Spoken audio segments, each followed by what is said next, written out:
ওর ঠোঁটগুলো দেখেই মনে হচ্ছে ও দিনে 8-10 প্যাকেট করে বিড়ি খায়। তোর না সবেতেই বেশি বেশি। কি রে এই, তুই কি বিয়ার নেশায় একবারে পাগল হয়ে গেছো নাকি? মায়ের বয়সে একটা দিদি বসে আছে দেখতে পাওনি? যা প্রণাম কর।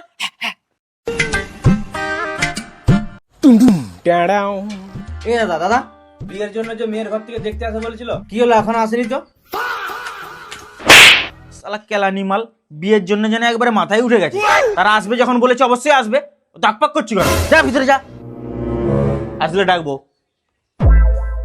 যত সব। এই তো এই ঘরটা, ওই তো দাদা বসে আছে। আসো আসো। ও আপনারা চলে এসেছেন? আসুন আসুন আসুন, ভিতরে আসুন, বসবেন, চলুন। আজকের ওয়েদারটা তো ঠান্ডা ঠান্ডা, ভেতরে আর বসবো না, বাইরে না হলে ছাদে বসার ব্যবস্থা করুন। আচ্ছা ঠিক আছে, চলো ছাদে বসবো, চলো ছাদে।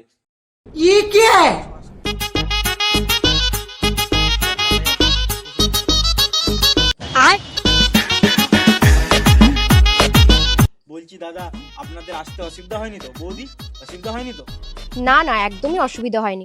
আপনারা এত ফেমাস, একজনকে জিজ্ঞাসা করাতে পুরো ঠিকানাটা বলে দিল। ওই একটু আদরু, ওর থেকে আর বেশি কিছু না। তাই এবার পাত্রকে ডাকো, তাকে কোথায় একটু দেখি। আচ্ছা আচ্ছা আচ্ছা, ডাকছি ডাকছি, একটু একটু ডাকছি। ভাই, এ ভাই, ছাদকে আয় তাড়াতাড়ি।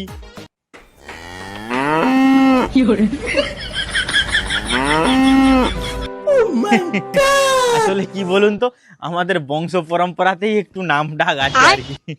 এ দাদা, ডাকছিলি? হ্যাঁ ডাকছিলাম তো। আয় সামনে আয়, অত দূরে দাঁড়িয়ে আছো কেন? এই যে এইটা আমার গুণধর ভাই।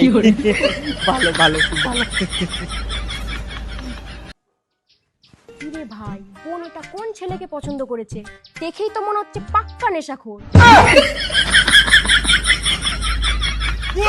না না, আপনাদের কোথাও একটা ভুল হচ্ছে। আমার ভাইয়ের মতো ভাই হয় না। হ্যাঁ, গোটা ইন্ডিয়া খুঁজলেও এরকম ভাই পাবে না। আপনাদের কোথাও একটা ভুল হচ্ছে।